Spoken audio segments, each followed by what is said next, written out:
नमस्कार प्यारे बच्चों, आप सभी का RNT स्कूल सरदार शहर में स्वागत है। हम कक्षा 12 में पढ़ने जा रहे हैं मैट्रिक्स, जो कि 2 या 3 लेक्चर इसके हमारे हो गए हैं।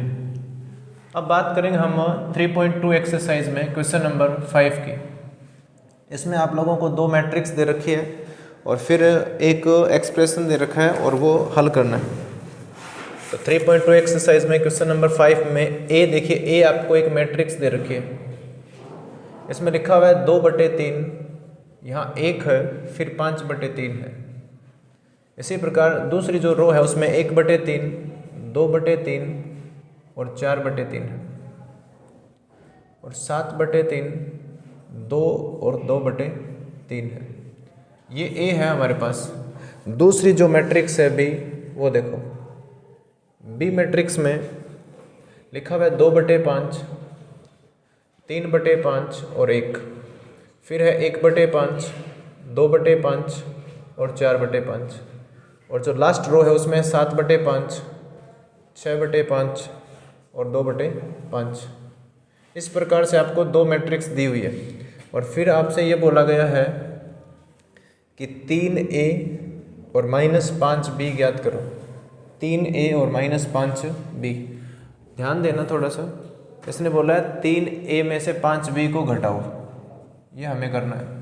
तो पहले तो ध्यान से देखो, यहाँ अगर मैं लिखता हूँ 3a - 5b, तो इसका मतलब ये हुआ कि पहले आपको जो a मैट्रिक्स है उसे 3 से गुणा करना होगा। जो a मैट्रिक्स है उसे 3 से, तो यहाँ बाहर मैं 3 से गुणा कर देता हूँ और यहाँ मुझे लिखना पड़ेगा मैट्रिक्स a। फिर बीच में माइनस है तो मैं माइनस लिख देता हूँ, फिर 5 है तो मैं 5 भी लिख देता हूँ और यहाँ लिखना पड़ेगा मैट्रिक्स b। तो ध्यान से देखना, इसमें लिखा हुआ है 2/3, 1/3 और 7/3। यहाँ 1 है, 5/3, 2/3, 4/3, यहाँ 2 है, फिर 2/3 है। इसमें देखिए 2/5 है, 3/5 और 1, 1/5, 2/5 और 4/5, फिर 7/5 है, इसमें 6/5 और 2/5। ध्यान से देखो, मैंने बोला था आपको कि ये जो हम एक अदिश, एक अचर संख्या से गुणा करते हैं तो ये संख्या प्रत्येक अवयव से गुणा होती है। तो ध्यान से देखो, इसे हल करने के बाद क्या बचता है। अगर ये 3 अंदर जाकर गुणा होगा तो 3 से 3 कटेगा नहीं क्या। फिर देखो 2/3 है अंदर, ये देखो, और 3 इससे गुणा होगा तो 3 से 3 कट गए ना, तो कितना बचेगा, 2 बचेगा यहाँ पर। ये 3 1 से गुणा होगा तो 3 आएगा, 3 से 3 कट गया तो 5 आएगा। इसी प्रकार यहाँ बचेगा 1, ये 3 से 3 कट गया तो 2 बचेगा, और ये 3 से 3 कटेगा तो 4, इसमें 7 बचेगा। 3 दूना कितना हो गया, 6, और 3 को यहाँ गुणा करेंगे तो कितना बचेगा, 2। फिर बीच में माइनस है, 5 को अंदर गुणा करेंगे तो जितने भी 5 है वो सारे कट जाएंगे, तो यहाँ 2 बचेगा, यहाँ 3 बचेगा। 5 को 1 से गुणा करेंगे तो 5, यहाँ 5 को अंदर गुणा करेंगे, यहाँ 1 बचेगा, फिर 2 और यहाँ बचेगा 4। यहाँ देखिए 5 5 सभी के भाग में है तो ये सभी कट जाएंगे, तो यहाँ 7, 6 और 2 बचेगा। अब इनको घटाएंगे तो बहुत सिंपल है। 2 में से देखे 2 घटाना है तो कितना आएगा, 0। 3 में से 3 घटाना है तो कितना आएगा, 0। 5 में से 5 घटाएंगे तो 0। और वैसे इतना एक एक अवयव को अब क्या देख रहे हैं, देखिए इसमें 1, 2 और 4 है, इसमें भी 1, 2 और 4 है, इसमें 7, 6, 2 है, इसमें भी 7, 6 और 2 है। तो ये दोनों मैट्रिक्स एकदम बराबर है, सेम है, तो सभी अवयव क्या आएंगे, 0 0 ही आएंगे। सारे के सारे अवयव क्या आएंगे, 0 0। बस इतना ही करना था। आप दोनों को आप लोगों को 3a में से 5b को घटाना था। आंसर कितना आएगा, एक शून्य मैट्रिक्स आएगी ना, जिसे हम बोलते हैं 0 मैट्रिक्स और शून्य अवयव। तो नेक्स्ट क्वेश्चन देखिए, क्वेश्चन नंबर 6 है।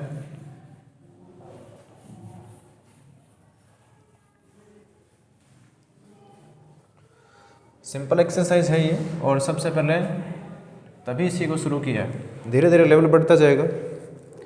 नेक्स्ट जो क्वेश्चन है नंबर 6, ये देखिए, ट्रिग्नोमेट्री फंक्शंस दिए हुए हैं। इसमें है तो मैट्रिक्स के क्वेश्चन, बाहर लिखा हुआ है कोस थीटा, फिर अंदर एक मैट्रिक्स है cos theta sine theta, minus sine theta और कोस थीटा।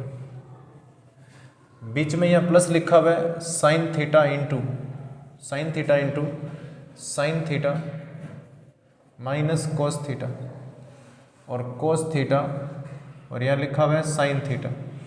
ध्यान से देखना, अभी मैंने जैसे किया था वैसे ही करना है। जब मैट्रिक्स के बाहर कुछ लिखा हुआ होता है तो ये जो संख्या होती है ये हमेशा सभी अवयवों से गुणा होती है, और ये भी सभी अवयवों से गुणा होगा। अगर मैं यहाँ कोस को पहले कोस से गुणा करता हूँ तो कोस इंटू कोस क्या आएगा, कोस स्क्वायर। कोस को कोस से गुणा करने पर कोस स्क्वायर आएगा। अब इस कोस को साइन से गुणा करेंगे तो साइन थीटा कोस थीटा। इसी प्रकार ये कोस यहाँ साइन से गुणा होगा तो minus sine theta cos theta, और ये कोस यहाँ कोस से गुणा होगा तो फिर कोस स्क्वायर थीटा। बीच में क्या है, प्लस है। अब साइन को भी अंदर गुणा करेंगे तो साइन इंटू साइन क्या आएगा, साइन स्क्वायर थीटा। साइन को माइनस कोस से तो minus sine theta cos theta. यहाँ साइन को कोस से करेंगे तो फिर साइन थीटा कोस थीटा, और साइन को साइन से करेंगे तो साइन स्क्वायर थीटा। अब दो मैट्रिक्स को जोड़ना है तो ये भी आप लोगों को पता ही है कि इनके प्रत्येक के संगत अवयव जुड़ते हैं। तो साइन स्क्वायर और कोस स्क्वायर जुड़ेंगे, sine square theta plus cos square theta. ध्यान से देखना, यहाँ जो लिखा हुआ है sine theta into cos theta, लेकिन इसमें minus sine theta into cos theta. नीचे अगर देखते हैं सेकंड रो में तो यहाँ minus sine theta into cos theta और यहाँ plus sine theta into cos theta. यहाँ कोस स्क्वायर और यहाँ पर क्या है, साइन स्क्वायर, तो sine square theta plus cos square theta. यहाँ देखिए ये संख्या माइनस की है, ये प्लस की है, ये प्लस की है और ये माइनस की है। और यहाँ आप लोगों को पता है ये 10th क्लास में जो इनइक्वालिटी होती है ट्रिग्नोमेट्री फंक्शंस की, वो ये है sine square plus cos square कितना होता है, 1। ये कट गया तो यहाँ 0 आएगा, ये कट गया तो 0 आएगा, और यहाँ पर कितना आएगा, 1।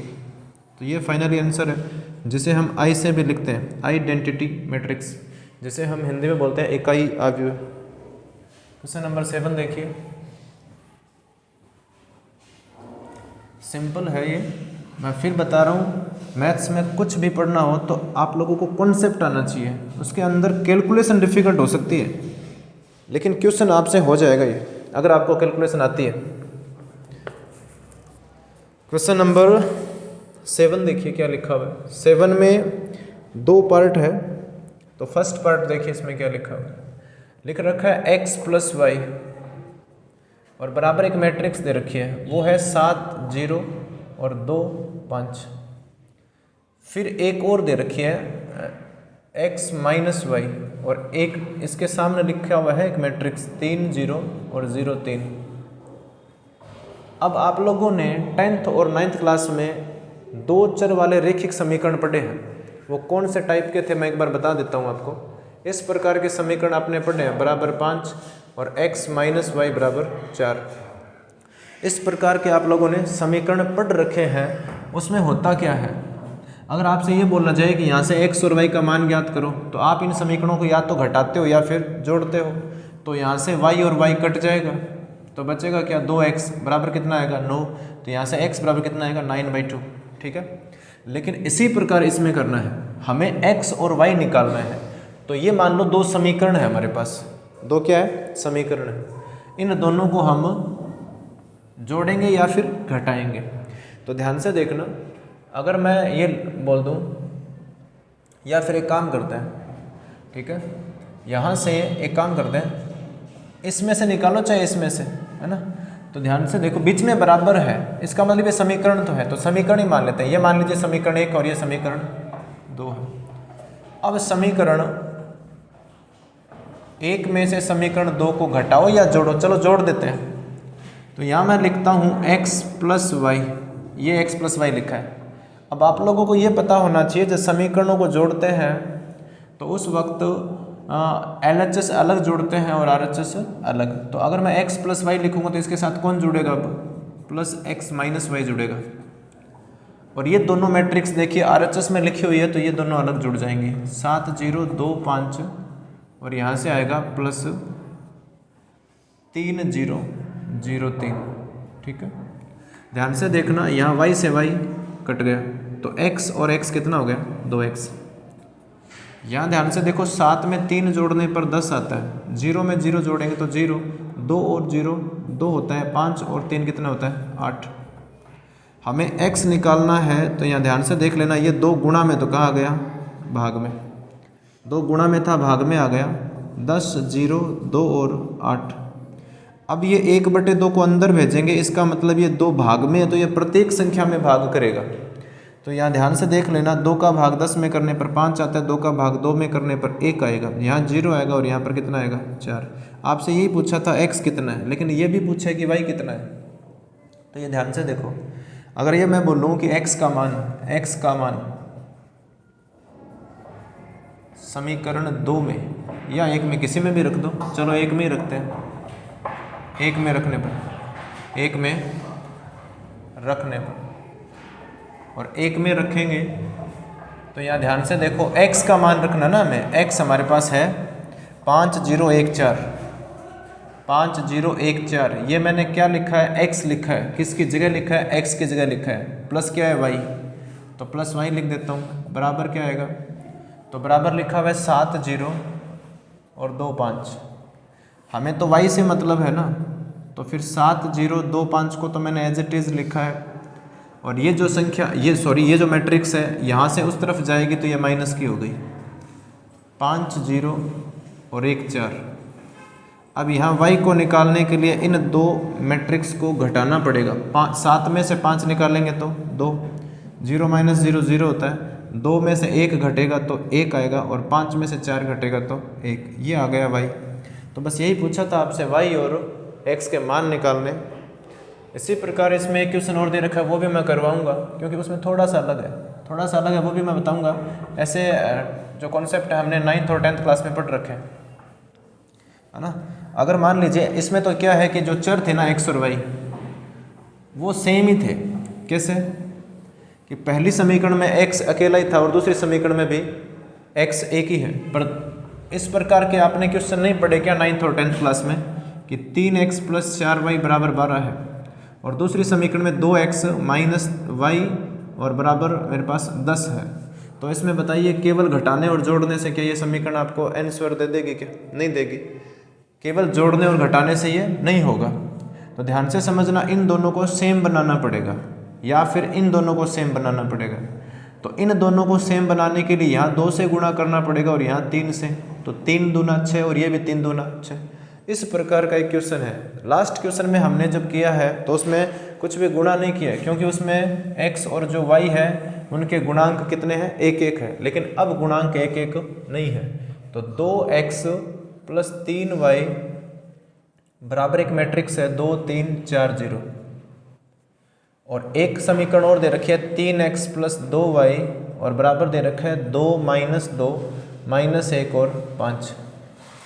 अब ध्यान से देखो, मान लो कि ये समीकरण 1 है और ये समीकरण 2 है, लेकिन क्या समीकरण 1 और 2 को जोड़ने से या घटाने से हमारे पास आंसर आ जाएगा क्या x और y का? नहीं आएगा, क्योंकि इनके जो गुणांक है वो सेम नहीं है। अब ये सेम बनाना पड़ेगा तो गुणा करना पड़ेगा। ध्यान से समझना, अगर मैं इनको सेम बनाता हूँ तो समीकरण जो 1 है उसे गुणा करना पड़ेगा 3 से, फिर दूसरी समीकरण को घटाएंगे पर पहले गुणा करना पड़ेगा 2 से। अब आप लोगों को ये पता है, मैथमेटिक्स का ये रूल होता है कि अगर आप एक संख्या से गुणा करते हो तो पूरी समीकरण में गुणा करना पड़ता है। तो ध्यान से देखो, 3 से गुणा यहाँ मैं करूँगा तो यहाँ देखो, यहाँ लिखा हुआ है 2, तो 2 का 3 गुणा 6x हो गया ना, फिर प्लस है और इससे 3 गुणा करेंगे तो 9y हो गया। बात घटाने की हो रही है तो बीच में क्या आएगा, माइनस। अब ये घटाना है पर इससे पहले गुणा करना पड़ेगा आपको 2 से, तो यहाँ 2 से गुणा करूँगा तो कितना आएगा बताओ, 2 से गुणा करने पर 6x। अब ये प्लस है, ये भी माइनस हो जाएगा क्योंकि घटाने से सारे चिन्ह बदल जाते हैं। 2y को 2 से गुणा करेंगे तो 4y आएगा। अब एक बात बताओ मुझे, आपने इस तरफ तो गुणा कर दिया, यहाँ भी गुणा कर दिया, तो क्या इनको गुणा नहीं करना पड़ेगा? क्या करना पड़ेगा? ध्यान से समझ लेना, जब आपने पहले समीकरण को 3 से गुणा किया है तो क्या ये मैट्रिक्स पहले समीकरण में नहीं है? क्या है, तो इसको गुणा करना पड़ेगा। तो मैं यहाँ लिख देता हूँ 3, पहले समीकरण को 3 से गुणा किया है तो 3 गुणा लिखेंगे यहाँ पे, 4 और 0, और बीच में घटाने की बात है तो माइनस लिखेंगे। फिर दूसरी समीकरण को 2 से गुणा कर रहे हैं तो दूसरी समीकरण में जो मैट्रिक्स है वो है 2 - 2 -1 और 5। अब इनको हल करेंगे तो ध्यान से देखो, 6x प्लस का और ये 6x माइनस का कट गया, 9y में से 4y घटेगा तो 5y आएगा। यहाँ 3 को अंदर गुणा करेंगे तो ये आएगा 6 9 12 और 0। 2 को अंदर गुणा करेंगे तो ये 2 आएगा, तो यहाँ पे आएगा 4, ये आ जाएगा -4, -2 और 5 दूना 10। अब अगर इनको घटाते हैं, ये 5 वहीं चल रहा है, अगर इनको घटाते हैं तो 6 में से 4 घटाएंगे तो कितना आएगा 2, 9 में से माइनस और ये माइनस क्या हो गया प्लस, तो 9 और 4 13 हो गया। समझ लेना इसे, 9 में से 4 घटेगा नहीं क्योंकि वो माइनस का है, तो घटाने पर माइनस क्या हो जाता है प्लस। 12 में से ये -2 है तो माइनस माइनस प्लस, तो यहाँ 14 आएगा।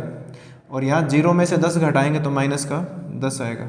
अब हमें तो y से मतलब है ना, तो y निकालने के लिए ये जो 5 है ये कहाँ जाएगा भाग में। यहाँ लिखा हुआ है 2 13 14 10, 2 13 और 14 और -10। 5 को अंदर भेजेंगे तो 5 अंदर जाएगा तो ये बनेगा 2/5, ठीक है। यहाँ बनेगा 13/5। ये 5 का भाग करेंगे, यहाँ आएगा 14/5 और 5 का भाग इसमें करेंगे -2 आएगा, क्योंकि 5 से 10 तो कटता है। ये y आ गया। अब ध्यान से सुन लेना, ये जो अभी आपके पास y मैट्रिक्स आई है, ये मान आपको या तो समीकरण 1 में रखना पड़ेगा या फिर 2 में। यहाँ मान रखेंगे तो यहाँ एक मैट्रिक्स और बनेगी और इस मैट्रिक्स को आप यहाँ भेजोगे तो ये मैट्रिक्स यहाँ से इस तरफ आकर माइनस की हो जाएगी। जो मैट्रिक्स यहाँ आएगी उसे आपको इसमें से घटाना है तो 2x आएगा और 2 को हम नीचे भेज देंगे तो x आ जाएगा। तो जो काम अभी आपने यहाँ हल करने में किया ना, उसी प्रकार इसमें करना है। पर अभी करना क्या है, ये जो y का मान है इसे यहाँ से उठाकर आपको यहाँ रखना है, पहले 3 से गुणा करना है, फिर यहाँ से इस तरफ भेजेंगे माइनस का हो जाएगा और ये 2 है वो कहाँ जाएगा भाग में। तो यहाँ से x जो मैट्रिक्स है उसका आपके पास हल आ जाएगा। क्वेश्चन नंबर 8 देखिए।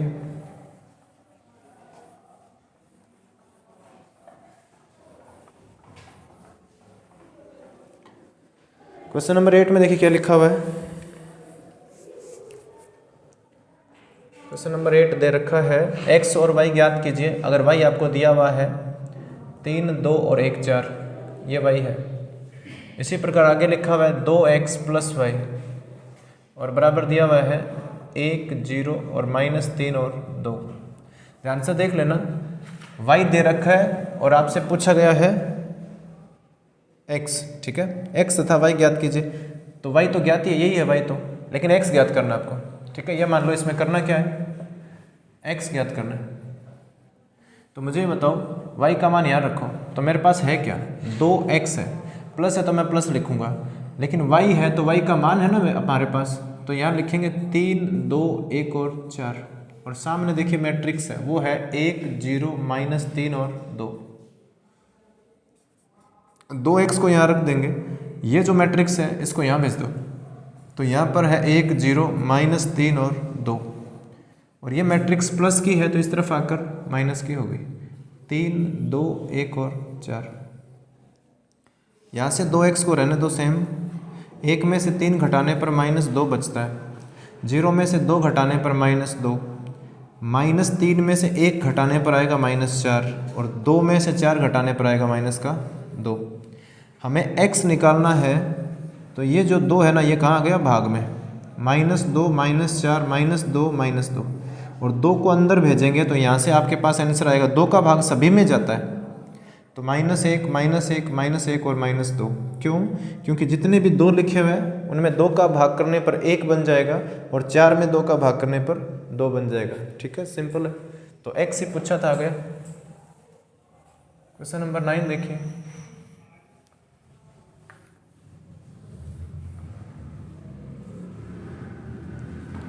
क्वेश्चन नंबर 9 में देखिए क्या लिखा हुआ है। इसमें बोला गया x तथा y ज्ञात कीजिए। x और y कोई 2 चर है हमारे पास, उन्हें हमें फाइंड करना है। फिर आपको एक समीकरण दे रखी है 2, फिर एक मैट्रिक्स है 1 3 0 x और प्लस दे रखा है y 0 1 और 2। इसी प्रकार बराबर में जो एक मैट्रिक्स है उसमें लिखा हुआ है 5 6 1 8, ठीक है, दूर दूर है, साथ में नहीं है, 5 6 1 और 8। आप लोगों को पता है कि 2 मैट्रिक्स को अगर जोड़ते हैं हम तो संगत अवयव जोड़ेंगे, और अगर एक मैट्रिक्स और दूसरी मैट्रिक्स बराबर है तो उनके संगत अवयव क्या होंगे, बराबर। पहले 2 को अंदर गुणा करते हैं, तो गुणा करेंगे तो 2 को अंदर गुणा करने पर ये 2 बन गया, यहाँ 0 आएगा। 2 को 3 से गुणा करने पर 6 आएगा और 2 को x से गुणा करने पर 2x प्लस y 0 1 और 2 और बराबर है 5 6 1 और 8। अब इन दोनों मैट्रिक्स को अगर हम जोड़ते हैं तो 2 के साथ कौन जुड़ेगा, y। 6 के साथ 0 जोड़ने पर 6 आएगा, 0 के साथ 1 जोड़ने पर 1 आएगा, और 2x के साथ 2x के साथ 2 जोड़ने, सॉरी। और सामने देखिए एक मैट्रिक्स है 5, 1 और 6 और 8। हम जानते हैं कि, ध्यान देना, हम जानते हैं कि हमें पहले से पता है ना कि अगर दो मैट्रिक्स बराबर है, यदि दो आव्यूह है समान है तो इनके संगत अवयव समान होते हैं, मतलब बराबर होते हैं। ठीक है, तो मुझे ये बताओ 2 + y लिखा हुआ है इसमें, 2 + y, ये बताइए यहाँ पर पहला अवयव बताओ, यहाँ पहला कितना है 5 है, तो y बराबर कितना आएगा 3। दूसरी बात ये है कि 2x + 2 ये देखिए दूसरी पंक्ति का दूसरा अवयव है, तो इसमें दूसरी पंक्ति का अवयव दूसरा कितना है 8 है, तो 2x बराबर कितना आएगा 6, क्योंकि 2 इस तरफ जाके माइनस का हो गया, तो x बराबर कितना आएगा 3, ये कट गया ना 3 बार, तो ये हमारे पास x का मान आ गया। बस यही पूछे थे। तो नेक्स्ट क्वेश्चन देखेंगे, अब क्वेश्चन नंबर होगा 10, वो है, इसमें दिया हुआ है, इसमें 4 चर दे रखे आपको, इस बार x y z और t 4 चर है इसमें।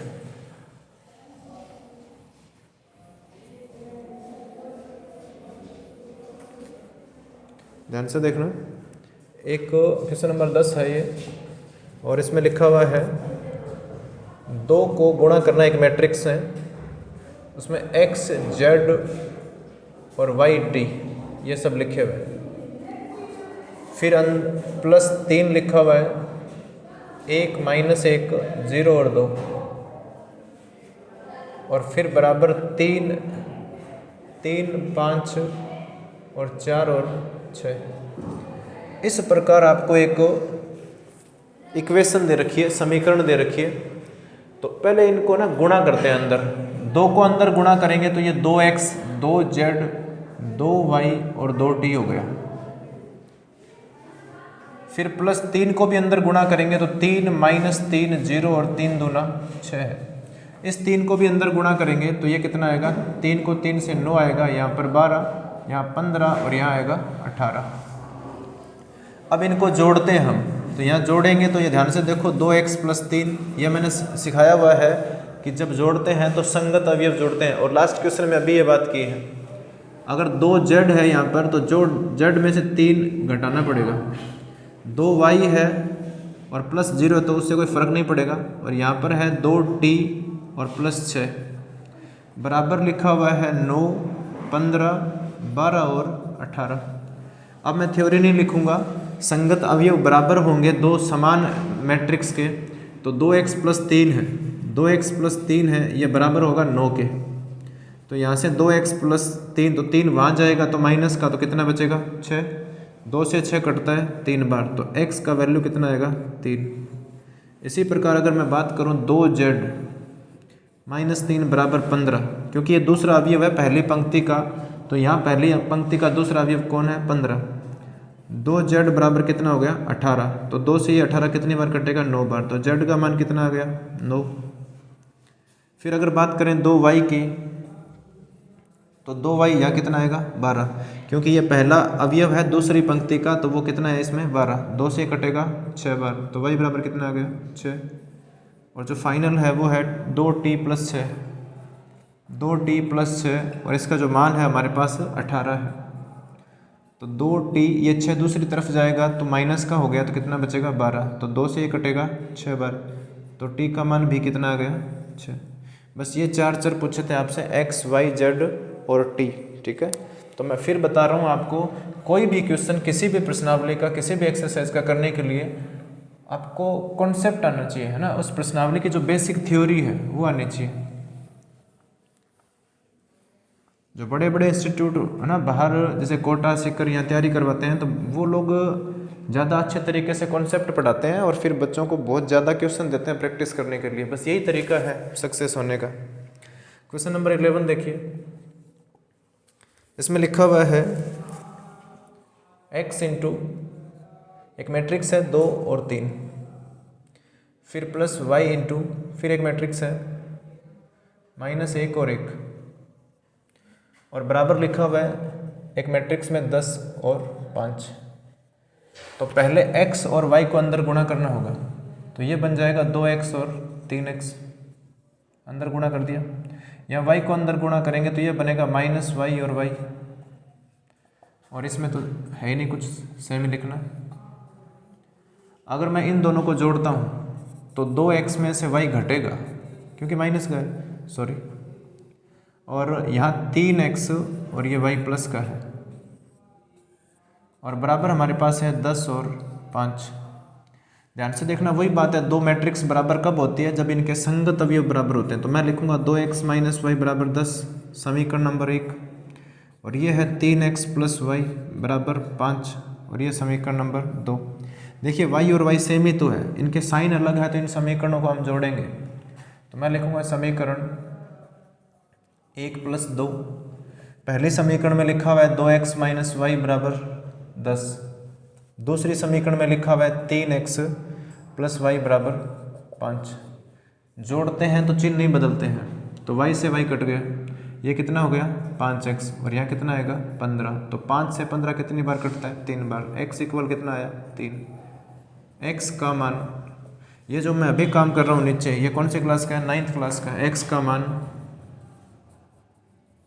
समीकरण 1 2 किसी में भी रख दो, में रखने पर, अगर समीकरण 1 में मान रखते हैं तो समीकरण 1 ये है हमारे पास, x का मान मेरे पास कितना है 3 है, तो 2x है, तो 2 इंटू एक्स का मान 3 है माइनस वाई, और बराबर कितना है 10।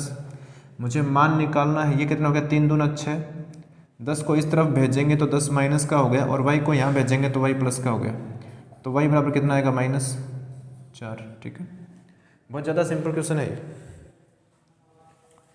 क्वेश्चन नंबर 12 देखिए, इसमें भी 4 चर दे रखे हैं, तो 4 चर निकालने के लिए हमारे पास कम से कम 4 समीकरण होनी चाहिए। तो यहाँ अगर हम कॉन्सेप्ट यूज करेंगे मैट्रिक्स का तो 4 समीकरण बनेंगे हमारे पास। 12वें क्वेश्चन की बात कर रहा हूँ मैं। 3 गुणा x y z और w लिखा हुआ एक मैट्रिक्स में, फिर बराबर लिखा हुआ है, यहाँ लिखा हुआ है x 6 माइनस 1 2w, फिर प्लस 4x प्लस वाई और z प्लस w और 3। इस प्रकार से आपको एक समीकरण दे रखी है। फिर बोला यह गया है कि x y z और w के मान ज्ञात करो। तो ध्यान से देखना, पहले 3 को अंदर गुणा करो, तो यहाँ आएगा 3x 3y 3z और 3w। इनको अगर मैं जोड़ता हूँ तो ध्यान से देखो, x के साथ कौन जुड़ेगा 4, तो x प्लस 4, 6 इसके साथ जुड़ेगा तो ये बन गया 6 plus x plus y, minus 1 इसके साथ जुड़ेगा तो z प्लस w और -1, और 2w के साथ जुड़ेगा 3। अब ये दोनों मैट्रिक्स बराबर है तो इनके संगत अवयव बराबर होंगे, तो 3x किसके बराबर होगा? x प्लस 4 के, क्योंकि पहला अवयव है तो यहाँ पहला अवयव यही है। अब इस x को इस तरफ लेकर आएंगे तो यहाँ 2x बचेगा, क्योंकि इस तरफ आकर ये माइनस का होगा। यहाँ कितना बराबर 4, 2 से ये 4 कितनी बार कटता है? 2 बार, तो x बराबर कितना बचेगा 2। इसी प्रकार अगर मैं 3y को यूज करता हूँ तो 3y के संगत अवयव कौन सा है? 6 प्लस x प्लस वाई, ये है। यहाँ ध्यान से देखो, y को इस तरफ लेकर आओ पहले, तो 3y, ये y इस तरफ आएगा, घटेगा तो फिर कितना बचेगा 2y बराबर 6। यहाँ देखिए x है, पर x का मान है हमारे पास कितना 2, तो 2y बराबर कितना आएगा 8, तो ये 2 से कटेगा कितनी बार? 4 बार, तो y बराबर कितना आएगा 4। फिर नेक्स्ट देखिए इसमें भी कई बच्चे ना गड़बड़ करते हैं। क्या करेंगे कि पहले इन दोनों को बराबर कर लेंगे, तो बताइए z और w में से हमें किसी का ही पता नहीं है, तो फिर कोई फ़ायदा नहीं है। अभी आप सोच रहे हो सर आपने ये तो चलो कर लिया, इसमें किसी की ज़रूरत नहीं है क्योंकि इसमें केवल x है, पर इसमें y और x दोनों हैं, तो मैंने ये क्यों लिखा, अब इसलिए लिखा है क्योंकि मुझे पता था x का मान मेरे पास है तो y का आ जाएगा। लेकिन अगर आप लोग यहाँ से 3z और z प्लस w माइनस 1 इनको बराबर करते हो तो आपके पास w और z किसी का भी मान नहीं है तो नहीं होगा। अब आपके पास y का मान आ गया, तो अब आप ऐसे समीकरण को देखो जिसमें y हो या x हो, ठीक है।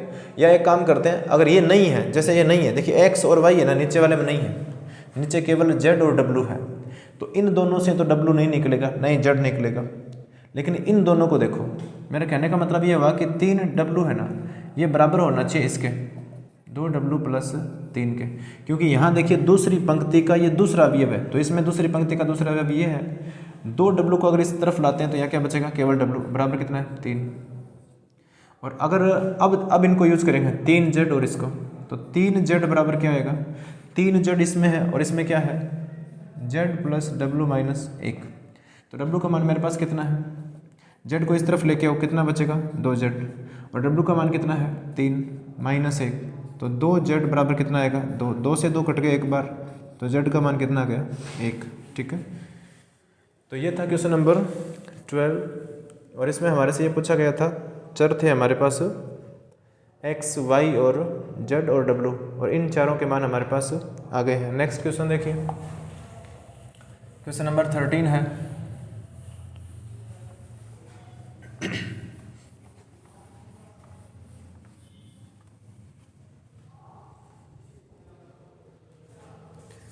क्वेश्चन नंबर 13 देखिए, इसमें लिखा हुआ है f ऑफ x, और इसमें आपको एक मैट्रिक्स दे रखी है, और वो ये है cos x minus sine x और 0 या 0 या 1 है। फिर यहाँ लिखा हुआ है साइन x, यहाँ cos x है, 0 और 0 है। ये दे रखा है f ऑफ x, तो सिद्ध कीजिए, जो सिद्ध करना है वो देखिए, f of x into F of y, और ये आपको बराबर प्रूव करना है f of x plus y, ये आपको प्रूव करना है, ठीक है। हाँ, ये आपको सिद्ध करना है, सिद्ध करना है। तो जो सिद्ध करना है ना, उसमें देखिए f ऑफ x हमें चाहिए, तो f ऑफ x तो हमारे पास है ना, लेकिन गुणा में क्या f ऑफ y है, तो f ऑफ y हमें निकालना होगा। तो सबसे पहले ध्यान से देखो, अगर मैं यहाँ सॉल्यूशन लिखता हूँ तो सबसे पहले आप लोगों को f ऑफ y की ज़रूरत पड़ेगी, ठीक है, और इसकी भी ज़रूरत पड़ेगी। तो ये सब हम निकाल के रखते हैं, क्योंकि f ऑफ x तो हमारे पास है, f ऑफ y निकालेंगे अभी, और f of x plus y निकालेंगे, ठीक है। तो ध्यान से देखना, पहले तो ये सीखो आप लोग। मैंने ये बोला कि हमारे पास ये f ऑफ x बराबर x स्क्वायर प्लस 1 है, तो मैं अगर आपसे ये पूछता हूँ, बताइए f ऑफ c कितना होगा, या f ऑफ y कितना होगा, या f ऑफ 2 कितना होगा। अगर मैं आपसे ये पूछूँ तो आप लोगों को ये पता होना चाहिए, अलजेब्रा में यही तो होता है कि यहाँ पर x लिखा हुआ है, पर इसमें उसकी जगह क्या आ गया c। इसका मतलब है कि आपको x की जगह इसमें c लिखना है, तो ये कितना हो जाएगा c स्क्वायर प्लस 1। अगर ये y बोलेगा तो हम y लिखेंगे, तो y स्क्वायर प्लस 1, और इसने 2 बोला है तो 2 का स्क्वायर प्लस 1, इस प्रकार लिखेंगे। तो मुझे ये बताइए, इसमें fx है तो यहाँ fx है ना, तो यहाँ अगर y लिखना है तो बस जहाँ x लिखा है वहाँ हम क्या लिखेंगे y। तो सबसे पहले मैं लिख देता हूँ f ऑफ y, तो f ऑफ y लिखेंगे तो बस फ़र्क इतना पड़ेगा कि जहाँ x लिखा हुआ है वहाँ y आ जाएगा, माइनस साइन y, 0 0 और 1, यहाँ भी 0 और 0 है, और बीच में यहाँ आएगा साइन y, और यहाँ आएगा कोस y। अब आप लोग फिर पूछोगे कि sir f of x plus y निकालेंगे तो अरे फ़र्क क्या पड़ गया, इसमें x था तो यहाँ x लिखा, यहाँ y है, जैसे इसमें y है तो यहाँ सब जगह y आ गया। अब उस y और x की जगह क्या आ गया, x प्लस y, तो आपको इस x की जगह क्या लिखना पड़ेगा, x प्लस y। तो यहाँ लिखा हुआ है कोस x प्लस y। अरे चर है ये, जोड़ने से भी तो एक चर ही आता है, तो चर की जगह चर ही लिखना है। इसमें माइनस है तो मैं माइनस लिखूंगा, साइन है तो साइन लिखेंगे, लेकिन अब y नहीं लिखना है, हमें x प्लस y लिखना है, x प्लस y बराबर 0 0 और 1 है, यहाँ भी 0 और 0 है। अब इसमें देखिए दूसरी रो में यहाँ लिखूंगा मैं साइन, लेकिन ना तो मैं x लिखूंगा ना मैं y लिखूंगा, x प्लस y आएगा। क्यों आएगा, क्योंकि यहाँ से देखो x प्लस y है, और यहाँ मैं लिखूंगा कोस x प्लस y। अब ध्यान से देखो, ये मैट्रिक्स हो गया क्लोज।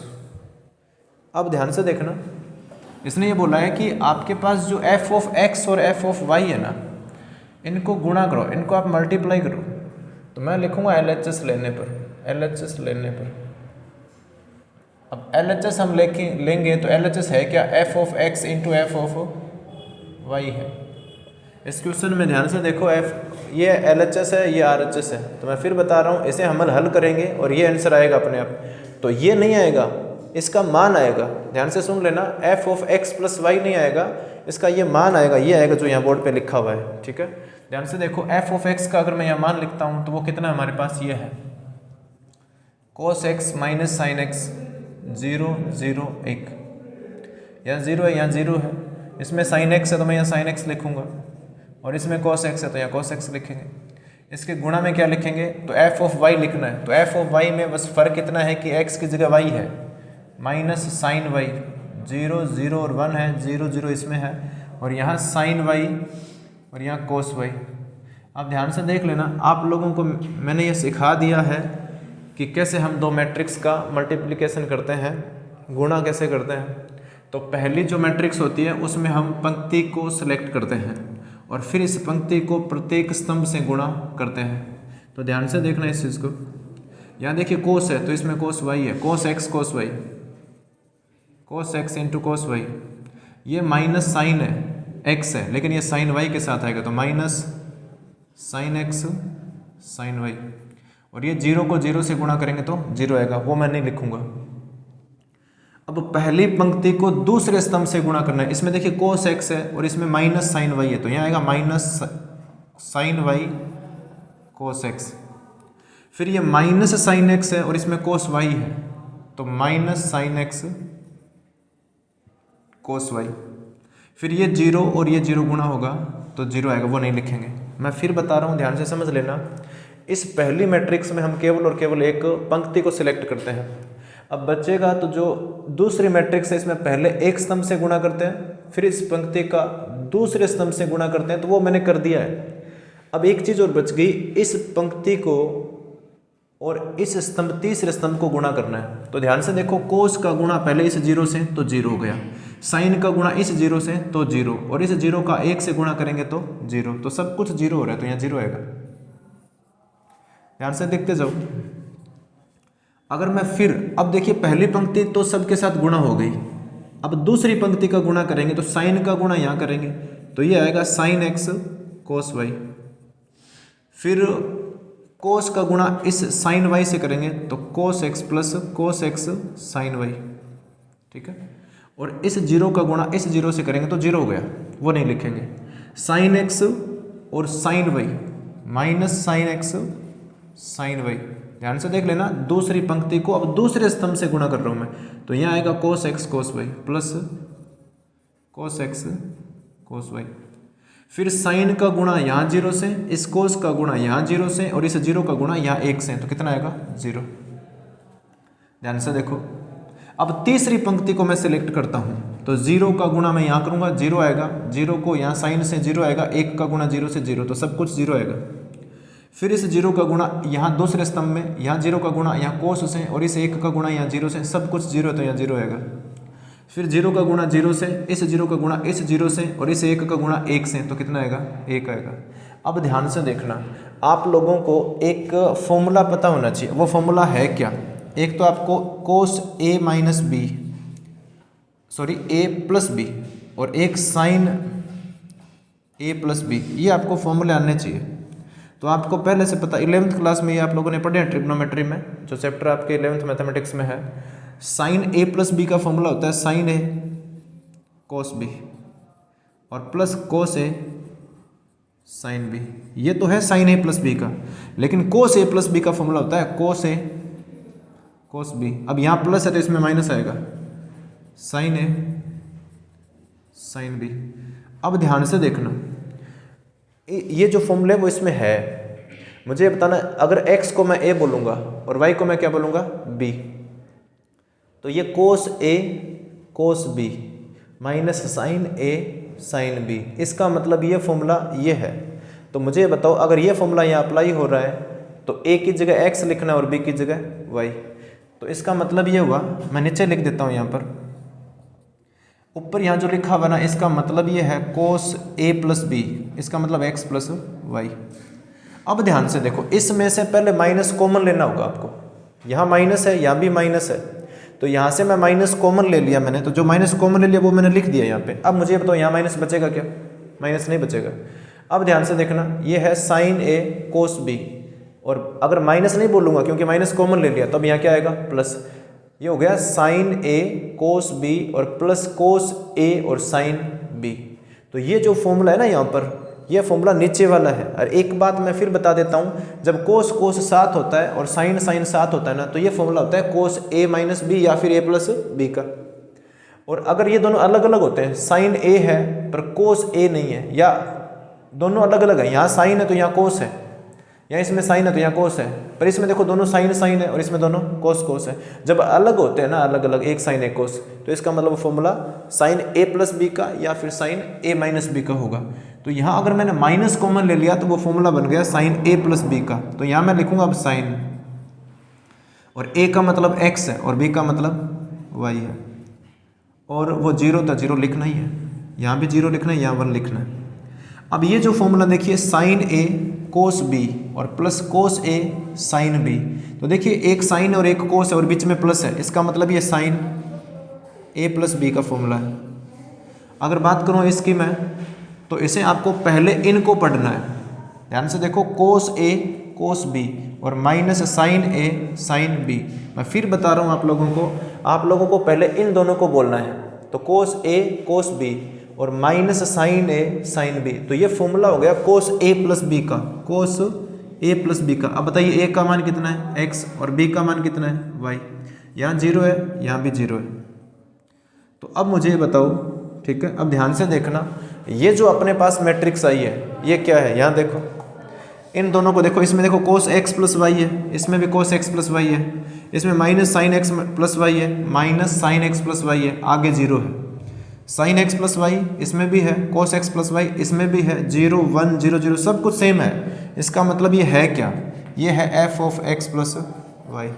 ध्यान से देख लो, ये जो मैट्रिक्स है वो क्या है? इसको मैं ये लिख सकता हूँ, तो इस मैट्रिक्स की जगह मैंने लिख दिया F of X plus Y. तो अच्छा क्वेश्चन है ये, 12वीं क्लास में जो मॉडल पेपर वगैरह है एग्जाम पॉइंट ऑफ व्यू से उनमें आता है। आज के लिए बस इतना ही, बाकी बातें हम करेंगे नेक्स्ट क्लास में।